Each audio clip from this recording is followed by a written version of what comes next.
Bonjour mes amis, c'est le samedi matin, Shabbat.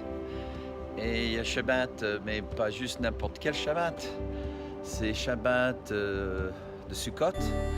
Donc c'est déserté ici, il n'y a vraiment personne. J'ai l'impression que je suis seul au monde, à part quelques voitures, quelques touristes qui se baladent, mais les rues sont désertées. Vous voyez mon hôtel derrière moi. Donc là, je suis en route pour la vieille ville de Jérusalem. Donc à plus tard. Bonjour, enfin, je suis bien arrivé à la vieille ville, ce qu'on appelle la vieille ville. Je suis juste à l'extérieur de la muraille qui entoure Jérusalem. Et là, je vais passer par la porte de Jaffa. Je suis finalement arrivé et juste derrière moi, on voit le mur occidental du mont du Temple. Vous savez, c'est écrit en Zacharie chapitre 14 dans le verset 16 et 17. Toutes les nations qui sont montées contre Jérusalem,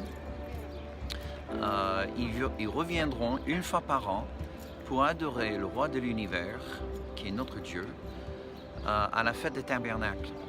Donc nous sommes ce week-end le fête des tabernacles. Je suis ici, c'est le samedi matin, donc le jour de Shabbat. Et cette esplanade est remplie d'hommes et de femmes, des enfants qui viennent ici prier le Seigneur.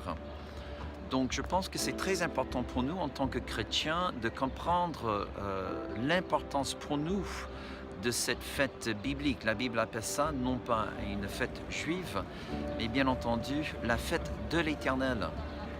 Vous savez que la fête des tabernacles est peu reconnue par les chrétiens partout dans le monde et il faut que ça change. Il faut que nous, les nations, les goïms du monde, qui étaient greffés à cette racine qui vient depuis Abraham, que nous reconnaissions que cette fête est nulle autre que la fête de notre Dieu. Et que c'est très important, même si on ne peut pas faire un déplacement physique, mais que je souhaite à l'avenir beaucoup le feront, mais au moins au fond de nos cœurs, que nous reconnaissions que c'est une fête de l'Éternel. Tabernacle, ça signifie aussi que Dieu qui habite en nous. Donc je vous encourage, mes bien-aimés, ce dimanche matin, de bien prendre du temps, non pas prier pour moi, mais prier pour la ville sainte, prier pour la paix de Jérusalem, mais aussi sonder le cœur. C'est une fête qui est hors pair pour nous. Et je veux vraiment que toute notre assemblée entre pleinement dans la joie qui est réservée pour ce temps de l'année. Je vous souhaite vraiment un très bon dimanche, un très bon culte. Et puis, je vous verrai la semaine prochaine pour notre fête de l'Éternel. Bye.